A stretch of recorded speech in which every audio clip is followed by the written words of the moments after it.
नमस्कार साथियों, स्वागत है आप सभी का बातें बाजार की पर।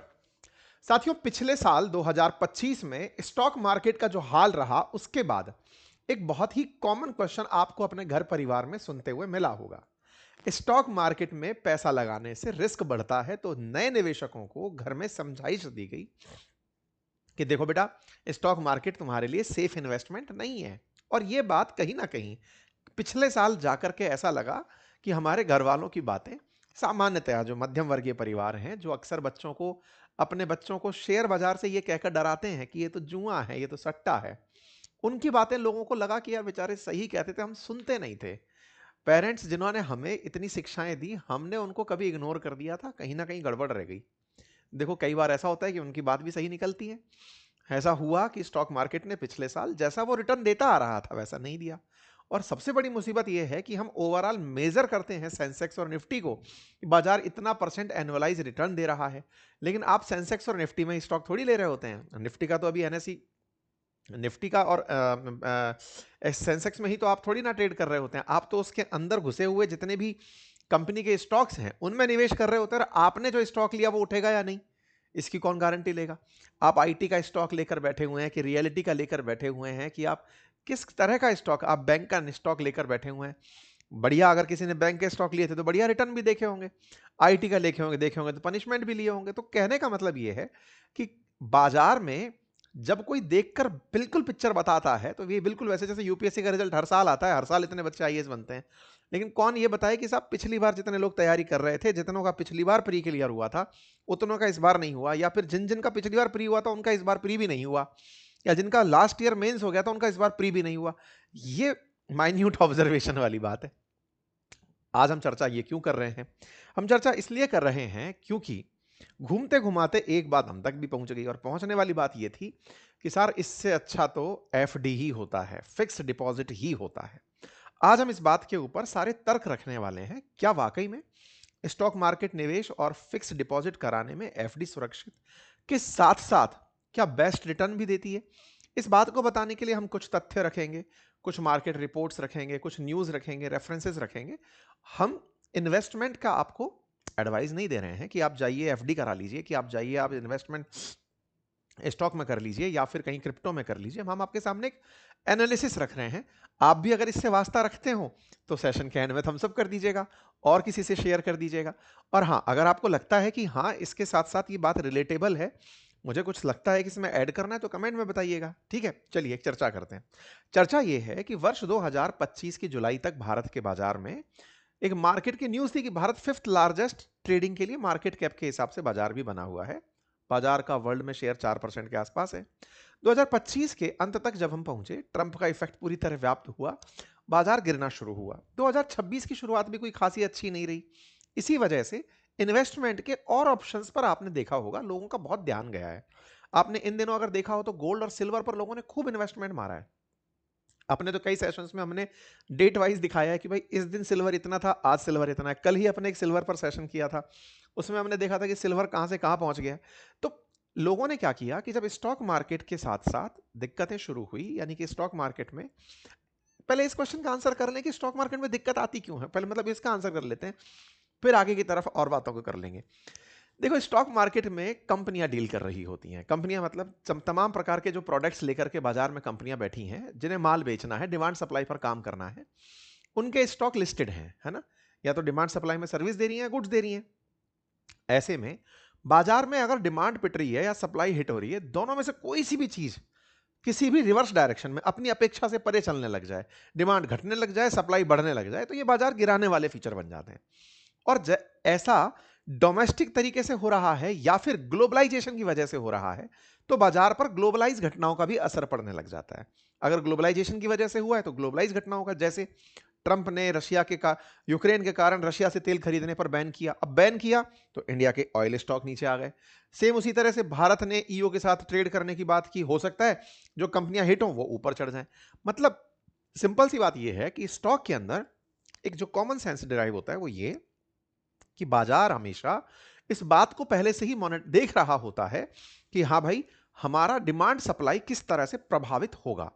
डिमांड सप्लाई प्रभावित होगा, कई नीतियों से भी होता है। जैसे आपने देखा कि ट्रंप की कोई नीति आई थी, उठा करके असर देख लिया कि टैरिफ लगाएंगे इंडिया पर। टैरिफ लगाएंगे तो जो माल बनाने वाली कंपनियां थी देश से, जो एक्सपोर्ट करने वाली थी, उनको चिंता हो गई कि यार हमारा माल कैसे बिकेगा। तो ये सब फैक्टर्स एक साथ हमारे स्टॉक मार्केट के अंदर लिस्टेड कंपनियों पर दिखने लगते हैं। लेकिन सिल्वर हुआ, गोल्ड हुआ, क्रिप्टो हुआ, हमारी बैंक के इंटरेस्ट रेट्स हुए, ये वो तरीके हैं जो कि डिमांड सप्लाई से हिट तो होते हैं, लेकिन ये इमीडिएट हिट नहीं होते, या तो लॉन्ग रन में जाके असर पड़ता है। या फिर ये कहिए कि जब जब बाजार के अंदर स्टॉक मार्केट यानी कि शेयर के भाव ऊपर नीचे हो रहे होते हैं, तब लोग सुरक्षित निवेश के साधनों की तरफ भागने लगते हैं। जैसे फिक्स डिपॉजिट में, मतलब पीपीएफ में फंड डालना, पेंशन स्कीम में फंड डालना, म्यूचुअल फंड्स में, तो ये तमाम प्रकार के फंड्स या स्कीम्स जिनमें लोग निवेश करने भागते हैं। ये लगभग निवेश के तरीके हैं। इनमें से कोई गोल्ड में भाग रहा है, कोई स्टॉक में, कोई रियल एस्टेट में, कहीं ना कोई निवेश कर रहा होता है। लेकिन इनमें से इस पूरे, ये जो जाइंट व्हील आपको दिख रहा है, इसमें से जो भी निवेश का ऑप्शन प्रभावित होता है, दूसरा ऑप्शन की तरफ आदमी भागने लगता है कि चलो दूसरी तरफ चलते हैं। जैसे स्टॉक प्रभावित हुए मान लीजिए, तो लोग गोल्ड में भागे, रियल एस्टेट में भागे, गोल्ड में भागे, क्रिप्टो में भागे। या फिर जो थोड़े से उम्र दराज लोग हैं, जिनको लगता है कि अब भैया अपन रिस्क लेने की स्थिति में नहीं है, पता चले स्टॉक कल गिर गया, अपन गिर जाएंगे, तो ऐसे में फिर वो थोड़े सुरक्षित निवेश की तरफ जाते हैं कि चलो यार पीपीएफ करा लेते हैं, नेशनल पेंशन स्कीम करा लेते हैं, फिक्स डिपॉजिट करा लेते हैं। एक इन्वेस्टमेंट को लेकर के थॉट डेवलप कर ली जाती है कि सुरक्षित खेलना है या सेफ खेल, मतलब थोड़ा सा आगे बढ़ करके खेलना है। दोनों प्रकार के खेल खेलने के लिए बाजार में लोग उपस्थित होते हैं। आज की चर्चा एक एनालिसिस बेस्ड है, और वो एनालिसिस ये कि निफ्टी 50 ने 2014 से लेकर के 24 तक का एक अगर हम एवरेज आउट निकालें तो एनुअल रिपोर्ट रिटर्न जो है 14% का दिया। वहीं सेंसेक्स ने 12.5% के आसपास 13% का रिटर्न दिया। लेकिन 2025 में यही रिटर्न गिर करके नीचे आया। कारण महाराज बने। महाराज के कारण बाजार नीचे गिरते हुए दिखाई दिए, हेडलाइंस बनने लगी। हेडलाइंस ऐसे बनी कि भारत का जो शेयर बाजार है ना, इक्विटी बाजार जो है, वो मतलब फर्स्ट परफॉर्मिंग इकोनॉमीज में से निकल कर आ गया कि यार स्टॉक उठ ही नहीं रहा है। और उसके पीछे का बड़ा रीजन ये नहीं था कंपनियां बेहतर नहीं कर रही है, बाजार बेहतर नहीं कर रहा है, वो तो सब कारण थे ही थे। रुपया भी पिटा पड़ा है, डॉलर के मुकाबले रुपया परफॉर्म नहीं कर पा रहा है। तो डॉलर टर्म्स में अगर हम बात करें, अगर आप न्यूज देखें, तो worst performer in dollar terms, India world की वर्स्ट परफॉर्मिंग इकोनॉमीज में से एक हो गया था स्टॉक मार्केट के अंदर। हालांकि अगर हम इंडियन करेंसी में बात कर रहे हैं तो इंडिया के मार्केट के हिसाब से 10% 12% का रिटर्न दे रहा था। लेकिन पैसे की वैल्यू भी तो गिरती जा रही थी ना, रुपए की वैल्यू भी तो गिर रही थी। रुपए की वैल्यू गिर रही थी, तो आप रुपए से रुपए कंपेयर करके बता रहे हैं कि इतना मार्केट चढ़ रहा है, लेकिन डॉलर सेंस में अगर आप बात करेंगे तो वो मार्केट तुलनात्मक रूप से जितना दुनिया के और देशों के अंदर बाजार बढ़ा था, हांगकांग 38.3% बढ़ा, साउथ कोरिया 48% बढ़ा, और हम लोग डॉलर टर्म्स में 4.9% बढ़े थे। जुलाई, ये अक्टूबर 2025 तक की रिपोर्ट है ना। निफ्टी 50 ने 10.5% का इंडियन करेंसी में रिटर्न दिया था, सेंसेक्स ने 9% का रिटर्न दिया था। और जब इतना कम रिटर्न आ रहा हो, इतनी सारी टेंशन आ रही हो, तो लोगों के दिमाग में एक कॉमन सेंस डिराइव होने लगता है कि सेफर साइड चलते हैं। वहीं से गोल्ड और सिल्वर की तरफ लोग निकल के गए थे। ऐसे में ही एक और इन्वेस्टमेंट का विकल्प चर्चा में आया, और वो है fix deposit, FD. Fix deposit की बातें क्यों निकल कर आई? क्योंकि बाजार में से निवेशकों ने अपने पैसे बाजार के परफॉर्मेंस को बिगड़ते देखते हुए निकालने शुरू किए, और कन्वेंशनल रूट्स की तरफ, जब जब कोर्स करेक्शन होता है, लोग लौट करके बैक टू रूट्स आते हैं। रूट्स आते हैं तो चर्चाएं होना शुरू हुई कि यार 9% के आसपास अगर सेंसेक्स रिटर्न दे रहा है, 8% तक तो एफडी भी रिटर्न दे देती है, और 8 से ज्यादा, 8% क्लेम करने वाली एफडी 8% से ज्यादा रिटर्न देकर जाती है। बोले क्यों? बोले उसमें कंपाउंडिंग होती है। जनरली ये बैंक्स बोलती नहीं है, अनाउंसमेंट्स में वो एनुअल रिटर्न दिखाती हैं, लेकिन भारत के अंदर जितनी भी बैंकें हैं वो एफडी के अंदर क्वार्टरली कंपाउंडिंग करती हैं। 3 महीने का जो ब्याज बना उसको मूलधन में जोड़कर फिर से उसके ऊपर ब्याज कैलकुलेट होता है। फिर अगले 3 महीने तक का ब्याज जुड़ा, फिर जो मूलधन बनकर के मिश्रधन बन गया कंपाउंड के लिए, उसके ऊपर फिर से टैक्स इंटरेस्ट कैलकुलेट होता है। तो इस तरीके से 8% एनुअल बोलने वाली जो बैंक्स होती हैं वो भी 8% से ऊपर का रिटर्न देती हैं। वहीं बाजार जो है वो हमेशा आपको हता थकाए रहता है। तो एक चर्चा छिड़ना शुरू हुई, और उसी चर्चा को आज मैं आपके सामने एफडी के रूप में रख रहा हूं 2026 के अंदर, कि साहब क्या हम फिक्स डिपॉजिट को इन्वेस्टमेंट विकल्प के रूप में चुन सकते हैं। यहां पर यह तर्क नहीं हो रहा है कि आप स्टॉक में निवेश ना करें, कि आप गोल्ड में निवेश ना करें, कि आप क्रिप्टो में निवेश ना करें, कि आप जमीन में निवेश ना करें। आपके पोर्टफोलियो डाइवर्सिफिकेशन में एफडी भी अगर एक विकल्प है, तो उसके बारे में क्या सकारात्मक बातें हैं और क्या नकारात्मक बातें हैं, उनका जिक्र आज के सेशन में हम कर रहे हैं। कल की ही बात है, जैसे चांदी का ईटीएफ 24% गिरा था, जबकि इसके ऊपर हमने डिटेल सेशन किया था कि ये केवल खेले खेले में बिगड़ गया था क्योंकि वॉलेटिलिटी घुस गई थी। वॉलेटिलिटी क्यों आई थी उसके पीछे कल हमने डिटेल सेशन किया है। एफडी अक्सर जब आप सुनते हैं अपने पेरेंट्स से, अपने सीनियर से, जो कन्वेंशनल इन्वेस्टमेंट की बातें बताने वाले लोग हैं, उनसे जब आप सुनते हैं तो वो आपको कहते हैं कि देख भाई, बैंक ने आपको कह रखा है कि इतना परसेंट आपको हम फिक्स रिटर्न देंगे आपके धन का। अगर 100 रुपए हमको लगाकर दे रहे हो, 8 रुपया और हमको दे दोगे, 8% ब्याज हम तुम्हें देंगे, तो आपको हम 108 रुपया लौटा के देंगे। बैंक ये 8% कहां से कमाती है, ये बैंक का हेडेक है। बैंकिंग असल में है क्या ना, ए से लेकर के बी तक पैसा एक्सचेंज करना। मतलब आपने अगर बैंक को एक घर की तरह समझा, एक व्यक्ति की तरह भी अगर आप समझते हैं, तो वो ए का पैसा जमा करता है और बी को पैसा उधार देता है। ए का पैसा जब जमा करता है एक्स अमाउंट पर, तो बी को पैसा उधार देता है एक्स प्लस समथिंग पर। मतलब अगर 8% बैंक आपको रिटर्न देने की बात कर रहा है, तो वो दूसरे वाले व्यक्ति से, जिसे वो लोन दे रहा है, उससे हो सकता है 12% वसूल रहा हो।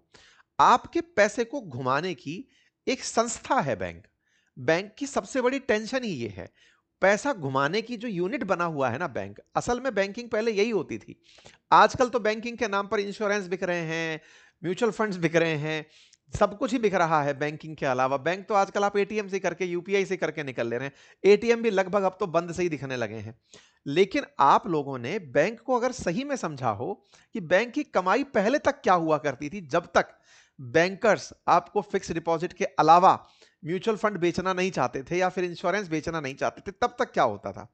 तब तक होता यह था कि आप बैंक में अपना पैसा जमा कराने जाते थे और जरूरतमंद व्यक्ति अपने पैसे, आपका जो जमा पैसा है आपका, उस आधार पर उस बैंक से लोन मांगने आता था। लेकिन दोनों को ही यह नहीं पता होता था कि राम का पैसा श्याम ने लिया है। बैंक बीच में गारंटर बन के बैठता था कि चिंता मत करो राम, तुम्हें पैसे की जब जरूरत होगी तो मैं श्याम से मांगने नहीं जाऊंगा कि लाओ श्याम पैसा दो, मैं तुम्हें पैसा तुरंत लौटाऊंगा, तुम चिंता मत करना। यहीं पर खेल बिगड़ जाता था कई बार कुछ बैंकों का। कुछ बैंक फेल भी मार जाती थी। बैंक फेल मार जाती थी से क्या मतलब है भाई? मान लीजिए कि राम की तरह राम के 10 मित्र, 100 मित्र, 1000 मित्र आए थे पैसा जमा कराने, 1000 मित्रों ने पैसा जमा कराया, और ऐसे शाम के साथ में शाम के 1000 मित्र आए पैसा उधार लेने के लिए। लेकिन यहां 1000 प्लस 100 आ गए उधार लेने के लिए। 1000 प्लस 100 आए तो या तो बैंक ने ब्याज बढ़ा दिया, 1000 तक तो मेंटेन कर गई बैंक, लेकिन 1000 के आधार पर अगर 1000 को ही लोन दिया होता, लेकिन गलती से राम के साथ आए हुए सारे मित्र अपना पैसा एक बार में मांगने चले आते, तो बैंक तो खेला खेल ब्याज पर रही थी। आपको 12% पर दे रही थी, 8% इनको दे रही थी, इस तरह से 4% मार्जिन पर खेल रही थी। लेकिन एक साथ राम के सारे साथी पैसा मांगने चले आए, और ऐसा हमारे देश में बहुत सारी बैंकों के साथ हुआ है। एक बार किसी बैंक की यह खबर उड़ जाए कि यह बैंक फेल मार गई, वो फेल मारना ही क्या है, आपको पैसा नहीं दे पा रही, आप पैसा निकालने जा रहे हैं, अकाउंट से पैसा ही नहीं निकल पा रहा। क्यों नहीं निकल पा रहा? जब अंदर घुस रहे हैं पता चल रहा है कि साहब फंड ही नहीं है। फंड क्यों नहीं है? क्योंकि इन्होंने तो उधार दे दिया दूसरों को। उधार दे दिया तो वहीं से ही फिर लोगों में पैनिक क्रिएट होता है। पैनिक क्रिएट होता है, बैंक हाथ खड़े कर दिया, हम सॉरी नहीं दे पाएंगे। क्यों? जिनको उधार दिया था वो लौटा नहीं रहे। आम जनता बेचारी लौटा देती है, लेकिन माल्या जैसे भगोड़ा का क्या करोगे आप? तो जो लोग पैसा लेकर भाग गए, वो उनको भी तो बैंक ने ही लोन दिया था। तो बैंक ने जिनको लोन दिया वो इतना मोटा पैसा लेकर चले गए। बैंक इंतजार कर रही है कि पैसा लौटेगा, पैसा लौट कर नहीं आ रहा है। तो यहां पर जो निवेशक था वो बैठा हुआ है, तो बैंक फेल मार जाती है। तो बैंक को फेल मारने पर सबसे बड़ा सवाल आपके दिमाग में जो बना वो ये कि यार, जिन लोगों ने पैसे इन्वेस्ट किए थे, उन लोगों का इन्वेस्टमेंट कभी वापस मिलेगा या फिर गया? इसके लिए आरबीआई ने बकायदा एक इंश्योरेंस का प्रोविजन किया, और वो इंश्योरेंस का प्रोविजन ये था, आपने पैसा अगर 1 करोड़ रुपया जमा कराया हुआ है बैंक में, बैंक फेल होने पर आपको 1 करोड़ रुपया नहीं मिलेगा। तो फिर 1 करोड़ रुपया जमा कराया हुआ है, बैंक ने अश्योरेंस दिया हुआ है कस्टमर को कि 5 लाख रुपए आपको जरूर मिल जाएंगे। बोले सर मैंने 50 करोड़ जमा कराए थे, 5 लाख रुपए जरूर मिल जाएंगे। बोले ये क्या चल रहा है? एग्जैक्टली बैंक के फेल होने पर जो सबसे बड़ी टेंशन होती है वो इसी बात की कि आपको रिटर्न जो पैसा मिलता है वो केवल 5 लाख ही मिलता है। एफडी आपने कितनी की ही करा रखी हो, लेकिन भारत सरकार की जो इंश्योरेंस पॉलिसी है, जिसके तहत ये प्रावधान किया हुआ है कि बैंक फेल होने पर ग्राहक को, जिसने पैसा जमा कराया है, उसे अधिकतम कितना धन मिलेगा, तो जवाब है 5 लाख। एक व्यक्ति ने कहा सर मैंने तो 5 लाख ही जमा करा रखा था, तब? बोले तो 5 लाख मिल जाएगा। सर मैंने 4 लाख जमा करा रखा था, तो क्या 5 लाख मिल जाएगा? नहीं साहब, 4 लाख जमा कराया था तो 4 लाख ही मिल जाएगा। ओके, इसका मतलब एक थॉट और बनती है कि मुझे 5 लाख तक ही निवेश कराना चाहिए। भाई ये सारी ऑब्जर्वेशंस हैं। तो आपको बात ही बातों में 2-3 बातें पता चल गई कि एफडी के अंदर पैसा बैंक लेती क्यों है? क्योंकि वो किसी और को लोन देना चाहती हैं। बैंक से अगर हमें डर है कि ये पैसा डूब ना जाए तो क्या तरीका है? देखो बैंक देश में जितनी भी चल रही हैं, आरबीआई के द्वारा लाइसेंस लाइसेंस से वाली बैंक ही हमारे देश में बैंक का नाम लगा पाती हैं। बैंक कोई भी रास्ते चलता आदमी बैंक शब्द लिख के खड़ा नहीं हो जाएगा। कल को मैं की बातें बाजार की बैंक ऐसे नहीं कर सकता, है ना? तो बैंक आरबीआई के द्वारा रेगुलेटेड ही होती हैं। जैसे हम लोग बात करते हैं ना स्टॉक मार्केट के अंदर तो बोले सेबी द्वारा रेगुलेटेड है, ऐसे आरबीआई द्वारा। और आरबीआई तो बहुत तरीके से, क्योंकि पैसा इन्वॉल्व हो रहा है तो वो बहुत ज्यादा मॉनिटरिंग करती है चीजों की। तो लोगों ने क्या समझदारी लगाना शुरू किया, यार 5 लाख रुपए ही मैं तो इसी फंड में डालूंगा। तो तरीका क्या होता है, बहुत सारे लोग क्या करते हैं ना, एफडी में जब पैसा निवेश कर रहे होते हैं तो परिवार के 10 सदस्य मान लीजिए, तो 10 के हिसाब से ही 5 5 5 5 लाख डाल दिए, 50 लाख की एफडी हो गई। या फिर 10 10 के एक अकाउंट खुद का दूसरे बैंक में खोल दिया, वहां पर 5 लाख की एफडी करा दी। तो एफडी में निवेश जो है, अगर वो आपको यह डराता है कि मेरा पैसा अगर कहीं लुट गया तो क्या होगा, तो उसका तरीका है इंश्योरेंस तक का पैसा लोग एफडी के अंदर कराकर चलते हैं। लेकिन कुछ तरीका ये भी अपनाते हैं कि सर मैं तो बैंक ही वो चुनूंगा जो टू बिग टू फेल है। हमारे देश के अंदर जैसे एचडीएफसी है, एसबीआई है, ये वो बैंक है जिन्हें टू बिग टू फेल कहा जाता है कि ये फेल नहीं होंगी, ये फेल होगी तो देश की इकोनॉमी फेल मार जाएगी, मतलब ये उस लेवल पर पहुंच गए। तो लोग एफडी के अंदर बड़ा अमाउंट जमा कराते हैं, तो कई बार ये सोचते हैं कि वहां चले जाएं। लेकिन उन बड़ी बैंकों के साथ दिक्कत क्या होती है, उन्हें इस बात का कॉन्फिडेंस है कि बेटा सुनो, तुम आए ही हमारे पास इसलिए हो क्योंकि तुम्हें विश्वास है कि हम फेल नहीं होंगे। फेल नहीं होंगे तो हमें बड़ा होने का घमंड है, और घमंड है तो हम इसका पैसा लेंगे। सुनो बेटा, तुम्हें हम ब्याज 8% नहीं 6.5% ही देंगे, दो तो दो, नहीं मत दो। अब आप सोचते हो 6.5%, महंगाई ही खा जा रही है, 6% तो हमारा, फिर बाकी जो पैसा बच के आएगा उसमें इनकम टैक्स डिपार्टमेंट हाथ लेने आ जाएगा, तो मैं क्या करूं? तो कुल मिलाकर क्या होता है कि वो जो 6 से 6.5% वाली एफडी होती हैं, वो बेचारे डरने वाले जो लोग होते हैं, बड़ा अमाउंट रखने वाले होते हैं, वो सोचते हैं बड़ी बैंक में जाएं। लेकिन जिन्हें बाजार भी डरा रहा है कि मैं एफडी के अंदर इन्वेस्टमेंट चाहता हूं क्योंकि बाजार मुझे डरा रहा है, वो 5 लाख की एफडी कराना चाहते हैं। 5 लाख का इंश्योरेंस तो है लेकिन इंटरेस्ट चाहिए 8% से ऊपर का। तो ऐसे हमारे देश में अब आजकल बहुत सी ऐसी नई बैंक्स आई हैं जो आपको 8% के हिसाब से रिटर्न भी दे रही हैं। मैं कुछ एग्जांपल्स आपको आज के सेशन में देने जाऊंगा, अब देखिएगा। तो कुल मिलाकर जब हम एफडी की बात करते हैं तो एफडी के बहुत तरह से यूज भी हैं। आपको अचानक पैसे की जरूरत पड़ जाए, आपको मान लीजिए स्टॉक में ही निवेश करना है लेकिन आज माहौल सही नहीं है, आप थोड़ा रुक के करना चाहते हैं, उस समय पर वो काम आ सकती है। मतलब आपके कुछ लक्ष्य ऐसे हैं, यार 3 महीने के लिए मेरे को पैसा रखना है लॉक इन करके, फिर बाद में निकालूंगा, तो एफडी इस तरीके से आपके एक अच्छे सुरक्षित विकल्प के रूप में काम आती है। इसे आप देख सकते हैं, ठीक है। कौन सी एजेंसी है जो हमको सुरक्षा देती है? तो deposit insurance and credit guarantee corporation है, जिसके माध्यम से आपको 5 लाख रुपए का अश्योरेंस है कि बैंक अगर फेल मार जाए, डिफॉल्ट हो जाए, तो आपको 5 लाख रुपए की राशि मिल जाएगी। जब मैं आपको बता रहा हूं कि मैं आपको कुछ बैंक के नाम बताऊंगा, तो मैं आपको कुछ बैंक्स दिखाता हूं जहां पर आप 5 लाख रुपए तक की अगर एफडी कराते हैं तो आपकी एफडी पूरी तरह इंश्योर्ड है, यानी कि पूरा पैसा मिल जाएगा। इनके पास में वो सारी बैंक्स हैं जो आपको 8%, 7.5% जैसा हाई इंटरेस्ट रेट दे रही हैं।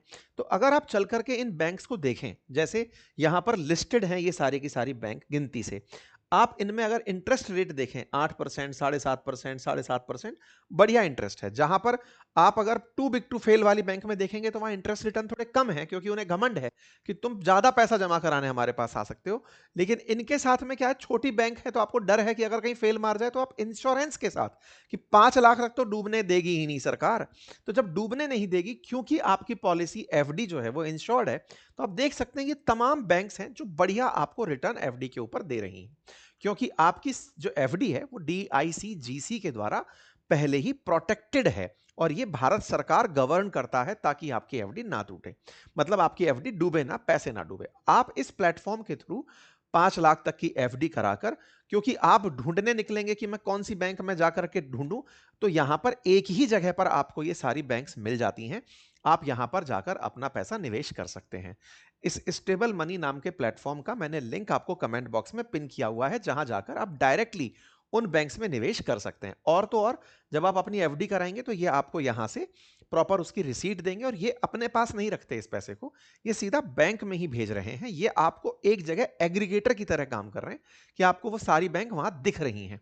जैसे यहां पर एक सर्वोदय नाम से किसी बैंक का, स्मॉल बैंक के अंदर किसी ने इन्वेस्ट किया था तो वो दिख गया, इंटरेस्ट रेट दिख गई, यहाँ पे उज्जवल एसएफ बैंक करके दिख गया। ठीक है, तो कुल मिलाकर के आप यहां पर एफडी से बढ़िया रिटर्न ले पाते हैं। एक और इंटरेस्टिंग पार्ट है, यदि आप इन छोटी बैंक्स के थ्रू, या मतलब जैसे छोटी बैंक्स को जहां पे एग्रीगेट किया हुआ है आप यहां जाकर के ढूंढेंगे अगर, तो यहां से अगर करते हैं ना तो आपको रिटर्न्स बढ़िया मिलते हैं। 1.5% तक का रिटर्न किस तरह से मिल जा रहा है, क्योंकि कन्वेंशनल तरीके से जो कमर्शियल बड़ी बैंक है वो रिटर्न्स कम दे रही हैं, ये ज्यादा रिटर्न दे रहे हैं। आप पूछेंगे इनको ज्यादा रिटर्न देने का फायदा क्या है? क्योंकि इन्हें अपना चेस्ट बड़ा करना है, इन्हें दिखाना है कि हमारे पास एफडी में ज्यादा पैसा है। इससे क्या होगा, इनको और ज्यादा काम मिलेगा। ये जितना पैसा आपको लेकर आएंगी कम मार्जिन पर काम करेंगी, इनको बड़ा बनने में, इनकी बड़ी ब्रांचेस खुलने में, इनका नाम बड़ा होने में इन्हें सहयोग मिलेगा। हर बैंक शुरुआत में जब भी ओपन होती है तो वो भर भर के एफडी पर इंटरेस्ट दे रही होती है, ताकि लोग उसके ऊपर ज्यादा पैसा देने आए। जब ज्यादा देने आएंगे तो वो ज्यादा लोगों को बांट करके मार्जिन पर खेलेगी। ठीक है, तो मतलब इंडिया के लिए अगर मैं एफडी बुकिंग ऐप की बात करूं तो स्टेबल मनी है, आप जाकर के यहां पर अपने लिए भी इस तरह का इन्वेस्टमेंट प्लान ले सकते हैं। 5 लाख तक का है, इसका मतलब यह है कि आप चाहे 1000 रुपए से ही एफडी शुरू करें, करा सकते हैं। और इस ऐप को बढ़िया जितने भी इन्वेस्टर्स हैं उनके द्वारा बैक किया हुआ है, आप इस ऐप को चेक कर सकते हैं। लेकिन अब सवाल बनता है, सर एफडी के अंदर रिस्क भी तो होते हैं। बिल्कुल होते हैं, जैसे पैसा निश्चित समय तक के लिए लॉक हो जाता है, लॉक इन पीरियड होता है। अगर आप बीच में ब्रेक कर देते हैं तो पैसा आपके, तो आप सारे क्लॉज देख सकते हैं। कुछ जगह पर महीने भर का क्लॉज है, 3 महीने का क्लॉज है, 15 दिन का क्लॉज है, क्या क्या क्लॉज है ना।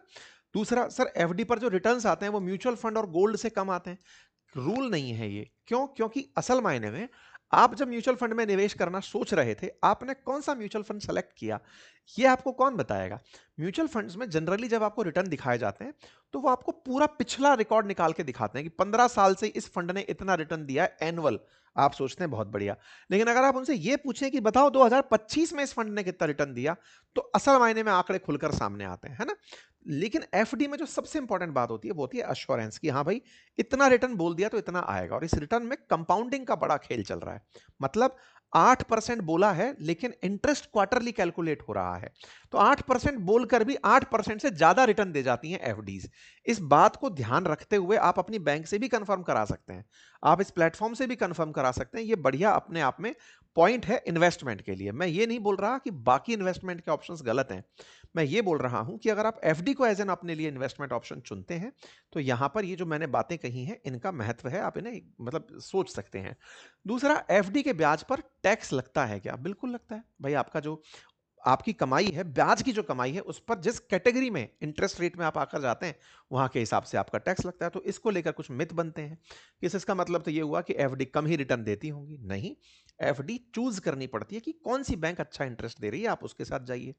एफडी सेफ होती है, बैंक सेफ होती है क्या? जब सरकार खुद गारंटर बनकर खड़ी है तो आपका पैसा 5 लाख रुपए तक तो सरकार ने इंश्योर्ड कर रखा है कि वो वापस मिल जाएगा अगर बैंक फेल भी मारती है तो ऐसे में समझदारी क्या करें? ऐसे में आप बहुत सारे अकाउंट्स में पैसा रख सकते हैं, परिवार के बहुत से सदस्यों के साथ पैसा लगा सकते हैं। और तो और सरकार कई बार जो बड़े उम्र के लोग हैं, महिलाएं हैं, बच्चियां हैं, उनके लिए इंटरेस्ट रेट में कुछ एडवांस फीचर्स भी देती है कि भाई तुम्हें ज्यादा ब्याज पर रिटर्न मिल जाएगा, तो उसका भी आप लाभ ले सकते हैं। ठीक है, तो ऐसे में आप कुल मिलाकर के, अच्छा फिर जो प्लेटफॉर्म है इसके बारे में कि इस पर हम ट्रस्ट कैसे करें, तो देखिए खुद के पास तो ये कोई पैसा रख नहीं रहे, आप एफडी करा रहे हैं, ये आपको प्रॉपर तरीके से बैंक के साथ में फिजिकल, अगर आप चाहते हैं तो फिजिकल एफडी की रिसीट भी आपको बैंक की आपके पास भेज देंगे।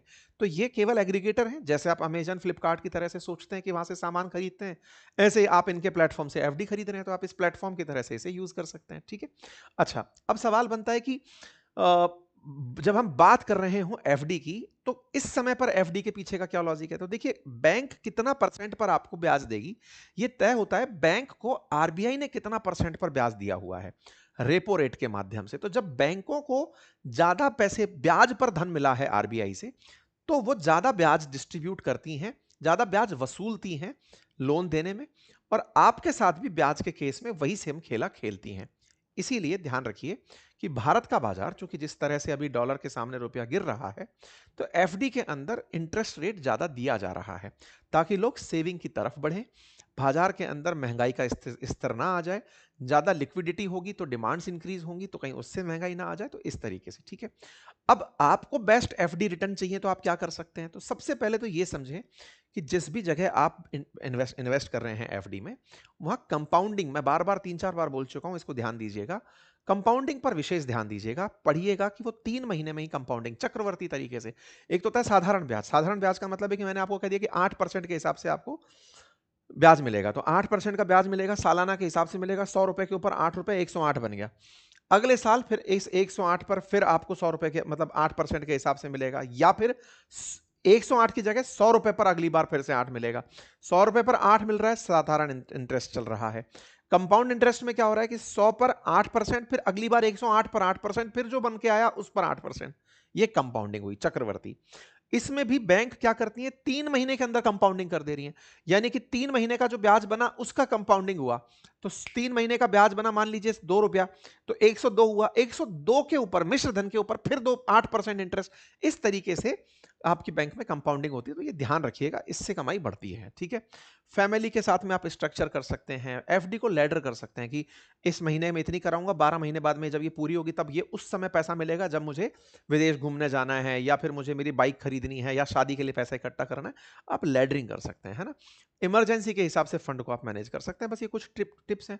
तो सवाल बनता है कि साहब ये बताइए कि मैं एफडी क्यों चुनूं? मैंने कहा भाई, आपके पास ऑप्शंस बहुत सारे हैं निवेश के, उनमें से एफडी एक ऑप्शन हो सकता है। उस ऑप्शन के लिए मैंने आपको तरीका बताया कि कैसे कैसे चीजें देखकर आप एफडी से बेहतर रिटर्न ले सकते हैं।